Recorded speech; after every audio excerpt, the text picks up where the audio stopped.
Welcome to the deep dive. We've got quite a stack of sources today. Sent us down this fascinating rabbit hole, really all about cultural celebrations, holidays. But it's more than just, fun facts, right? Sure. We're looking at how these things weave into history, tradition, and even, well, the current political climate, particularly in the U.S. Exactly. We've pulled stuff from articles on global celebrations, the history behind Father's Day and Flag Day here in the States. Yeah, and there's material in the planned U.S. Army 250th anniversary parade, how political divisions might be affecting family holidays. And even a look at the Hatch Act, which is about rules for political activity for federal employees. So quite a mix. A real mix. Okay, so let's dive in. The mission, as always, is to pull out the most, let's say, interesting bits from all this, give you a shortcut to understanding how connected these seemingly different topics really are, from ancient festivals right up to modern political fights. And it starts with something pretty basic the sources mention.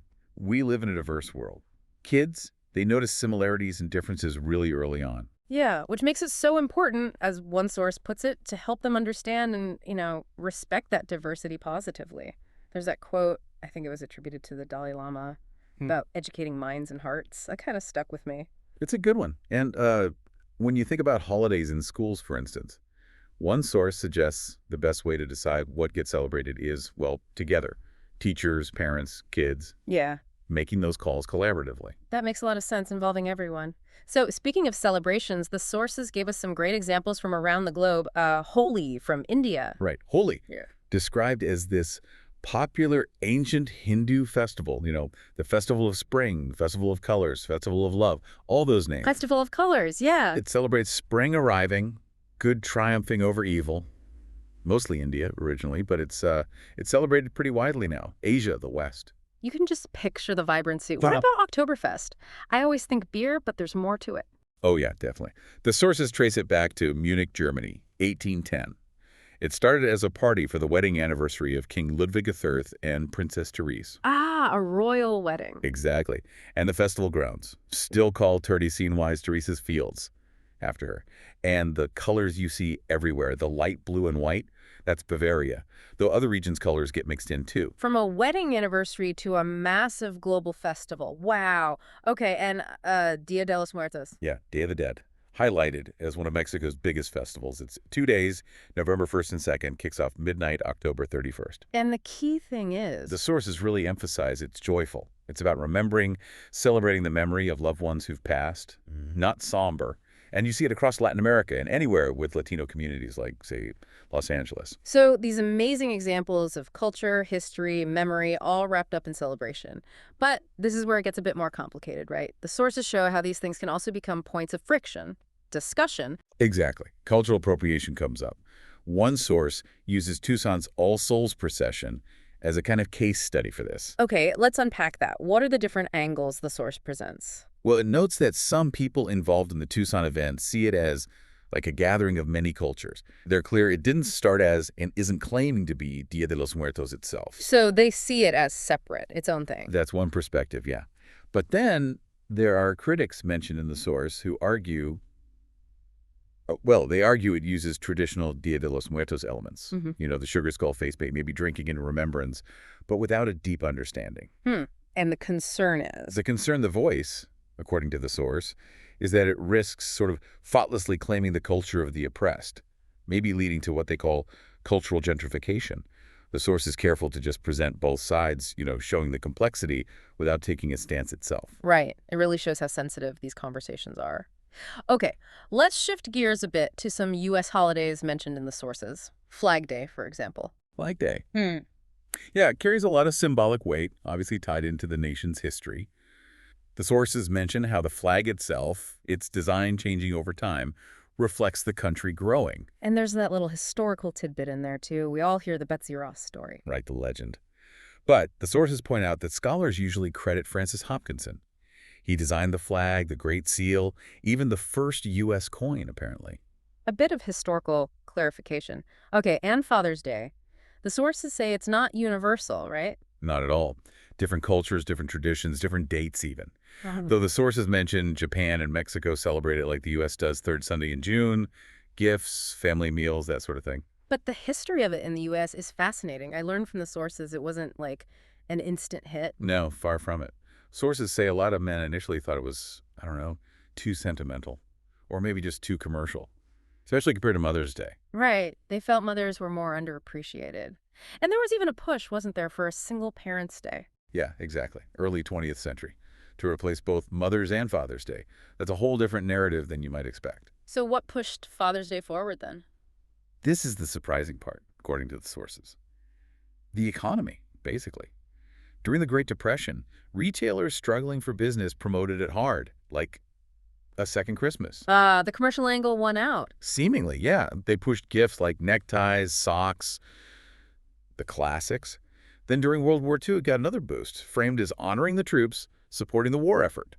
Patriotism. So commerce and patriotism. Interesting combination. It really took hold then, and finally became an official federal holiday in, what was it, 1972, signed in by Richard Nixon. 72. And now Americans spend over $1 billion on gifts. Quite the journey from being initially disliked. It really is, and this kind of leads us into something else the sources highlight that feels very current. Political polarization, messing with holidays. People actually skipping Thanksgiving over politics? Is that what the sources say? Yeah, it's pretty stark. According to one source, this intense polarization is making some Americans seriously consider skipping holiday plans if they have family with different political views. There was a survey mentioned nearly a quarter, 1 in 4, thought about skipping Thanksgiving because of election disagreements. Wow. That's tough. Does the source offer any advice on how to handle that? It does offer some suggestions. Things like, try to remember the positive history you share with that person, beyond the politics. Focus on the relationship. Yeah, and ask about their perspective. Try to understand where they're coming from, their experiences. The goal being understanding, not necessarily changing their mind, which is easier said than done, probably. And what else? Avoid judging. Avoid extreme language, like calling the other side flat out wrong. Don't demonize their viewpoint. Try to see them as maybe a representative of that view to understand the why behind it. And the idea is you can still have the relationship, even with deep disagreements. That's what the source suggests, yeah. That maintaining the connection is possible, even when things get heated. Okay, so this whole intersection of politics and national events, it brings us to a really specific example the sources cover. The U.S. Army's 250th anniversary parade, planned for Flag Day, June 14th, 2025. Right. Huge milestone. The Army started in 1775. The Secretary of the Army is quoted in the sources talking about soldiers representing the nation's best, upholding that legacy. And the Secretary is the civilian leader, oversees everything. The Army itself, it's the main force for homeland protection, disaster response, undergoing a huge transformation right now, too. So a major institution. Definitely. And the sources described this parade commissioned by President Trump as this massive military event in D.C. on Flag Day, expected to draw hundreds of thousands.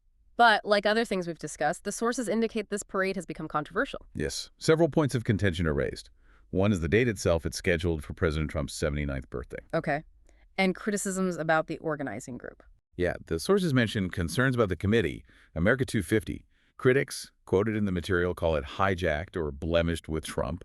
They argue the anniversary celebration should be bipartisan, nonpartisan. And why do they say that?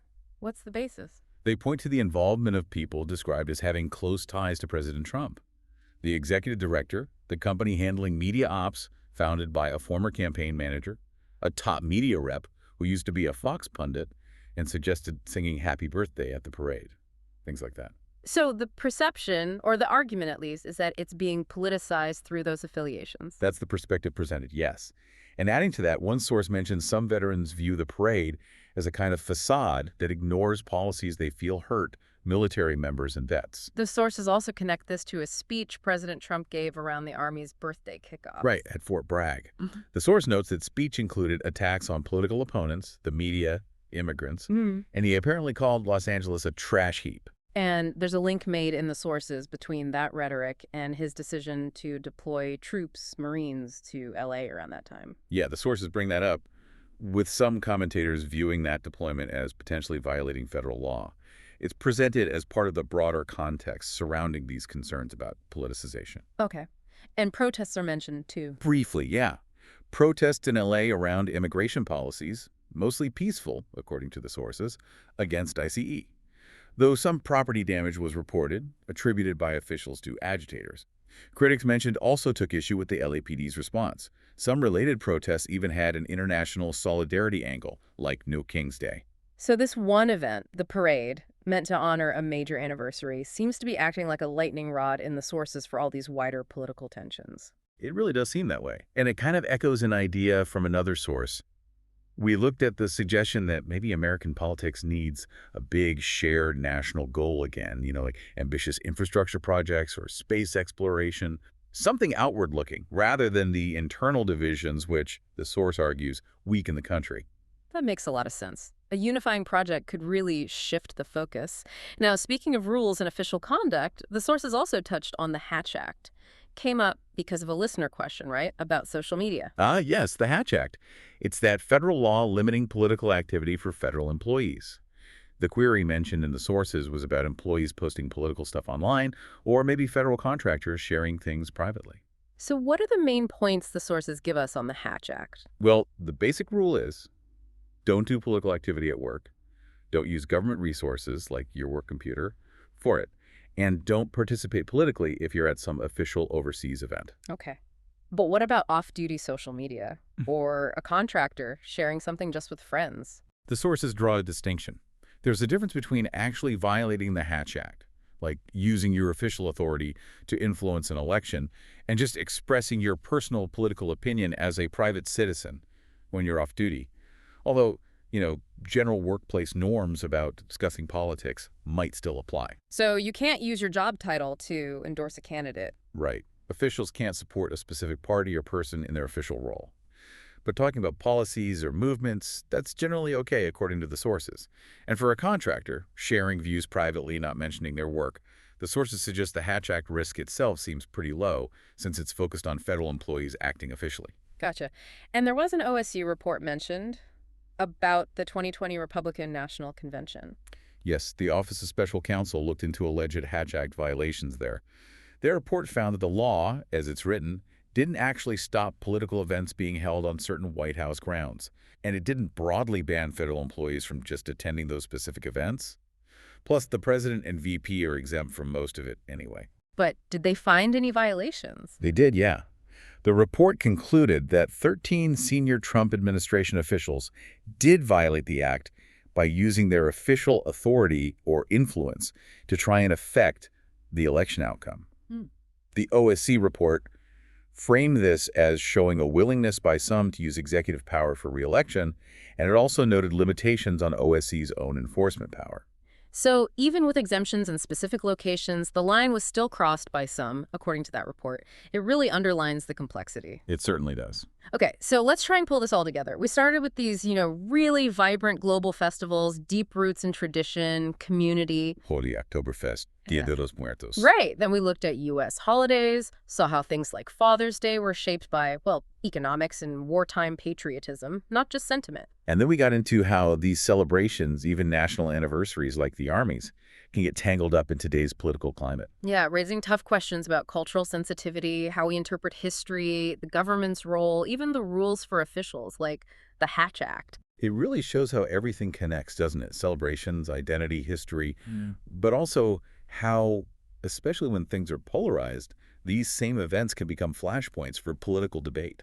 Absolutely. From the colors of holies to the controversies around a military parade, it's all interwoven. It really underscores that nothing, not even holidays, exists in a vacuum. It's all part of the bigger social and political picture.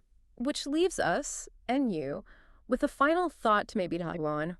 When events that are meant to celebrate history or culture can become sources of division, how do we, just as individuals, engage with all these different perspectives? How do we honor the differences, but still maybe find some common ground? That's a big question. Definitely something worth thinking about as we navigate all this. Well, thanks for joining us on this deep dive. We hope it gave you some interesting new ways to think about how culture, holidays, and politics intersect, sometimes in really unexpected ways.